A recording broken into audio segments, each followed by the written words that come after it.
เฮาเริ่มต้นกันเฮาเริ่มต้นจากการล้มถึงเรื่องคนที่ถึงในประเทศเป็นภาษาลาวก็เลยบัดนี้เฮาสิมีอัปเดตเนาะแล้วก็มีการเปลี่ยนแปลงแล้วก็เลยอยากมาเว้าเป็นภาษาลาวโอเคเอาง่ายๆเลยก็คือว่ามีข่าวออกมาแล้วว่าประธานาธิบดีโดนัลด์ทรัมป์เนาะเพิ่นก็ได้แถลงออกมาแล้วว่านับตั้งแต่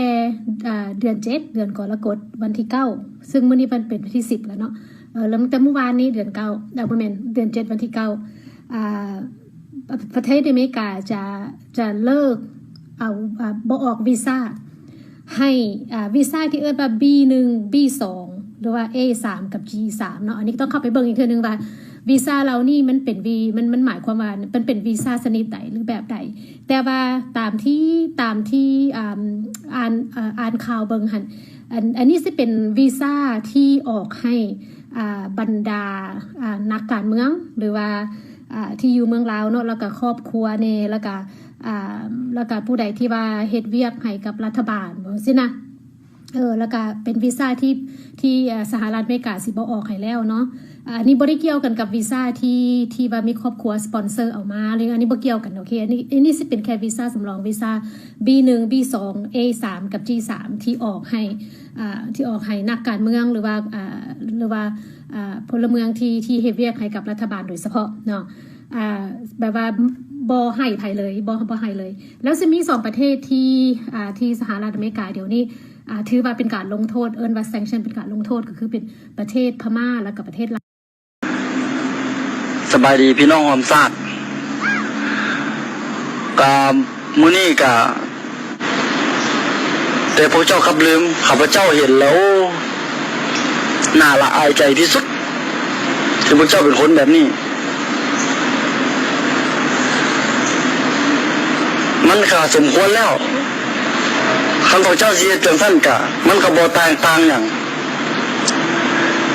ที่พระเจ้าเป็นเผด็จการแล้วก็พระเจ้าก็สิอยู่กันคนละฝ่ายครับพวกข้าพเจ้าเนาะข้าพเจ้าก็บ่ยอมรับ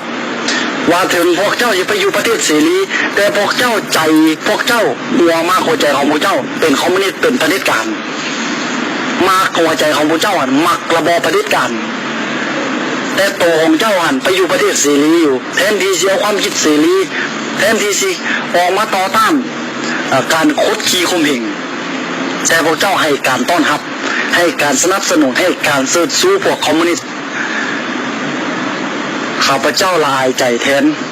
เนาะอนาจใจแทนคนลาวนอกข้าพเจ้าเว้าเนี่ยข้าพเจ้าเว้าบางคนผู้ใดที่เป็นนักต่อสู้พวกท่านก็จะสุน้อยใจ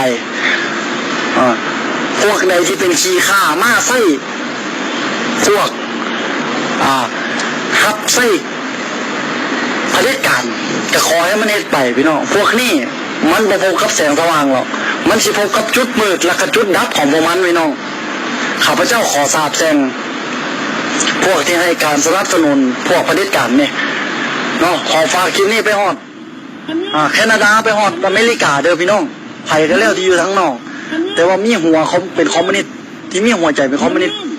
ข้าพเจ้าขอบอกว่าข้าพเจ้าสิต่อต้านพวกเจ้าต่อไปจนข้าพเจ้ามุดล้มหายใจเนาะขอฝากไว้ถึงถ้าผู้ใดบ่มีให้บ่มีการสนับสนุนและบ่ให้การสนับสนุนแก่คอมมิวนิสต์กับพวกเจ้าก็อย่าสุน้อยใจเด้อพี่น้องที่อยู่ทั้งนอกผู้ใดที่มีหัวใจเป็นประชาธิปไตยข้าพเจ้าสนับสนุนเต็มที่มักใดที่มีหัวเป็นคอมมิวนิสต์มีหัวใจเป็นคอมมิวนิสต์ให้การสนับสนุนเผด็จการให้การสนับสนุนเผด็จการคอมมิวนิสต์สปปลาวข้าพเจ้าจะต่อต้านมันจนสุดล้มหายใจของข้าพเจ้าขอฝากเขานี่พี่น้อง